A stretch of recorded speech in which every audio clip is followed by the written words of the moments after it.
Market and economy have confounded many economists and strategists over the last 10 years, so it is a great privilege to welcome somebody who got it right before it happened. Gary Shilling of Gary Shilling & Company, welcome. So great to have you. Gary, let's start with the big picture. 7 years ago, when we were coming out of the big financial crisis, you wrote a book called The Age of Deleveraging. The consensus at that point was we were headed for wild inflation because of all the money printing. You said, no, it's going to be different, and laid it out for us. Now we're 7 years into that, so where are we? Well, I think we're about where I thought we'd be.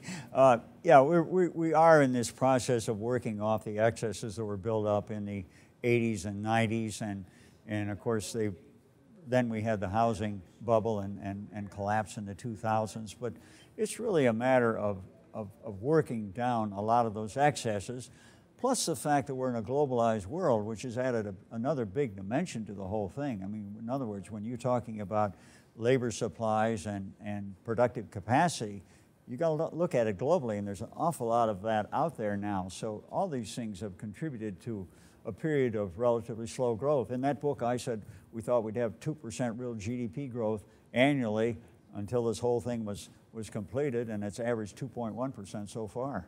Dead on. And so where do we go from here? I think it's more of the same until something happens, and that something is probably going to be massive fiscal stimuli. You know, if you look at real income growth, purchasing power in the Europe and North America, there's been virtually no growth for over a decade. And that's everybody. If you take off the top 10%, most people have had declining purchasing power, and they're, in the words of that old movie Network, they're mad as hell and not going to take it anymore, and I think that has resulted in the populism.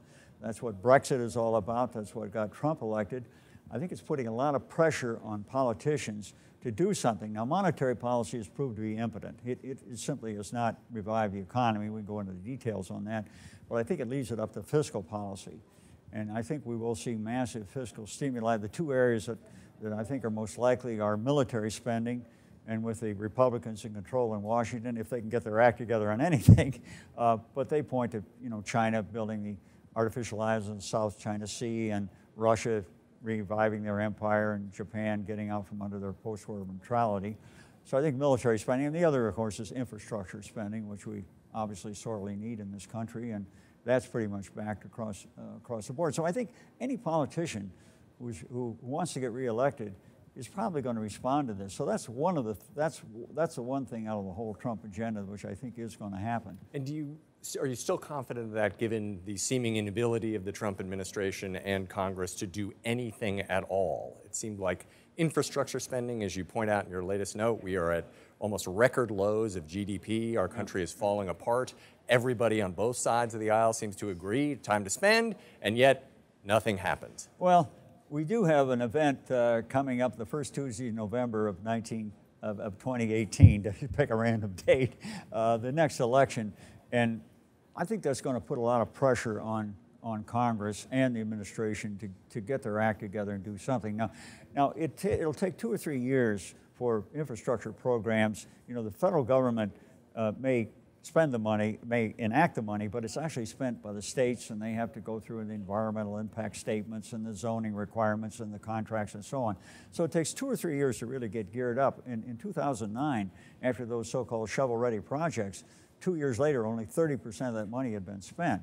But the point is, I think there's a lot of pressure for them to show enough progress by the election next year that voters are going to say, yeah, okay, these guys are doing something for me. They won't have much in the way of results in job creation, but I think they'll get their act together. The thing about Congress is that they hesitate on doing anything. Look at Social Security. I mean, they should have done something on Social Security and Medicare the day the post-war babies were born. You know what was happening. That's pretty easy prediction. But they have hesitated. That's the way they have. They tend to do the necessary when forced, and maybe that's brinkmanship in a way. But I rather suspect they'll be trying to get their act together before the election next year.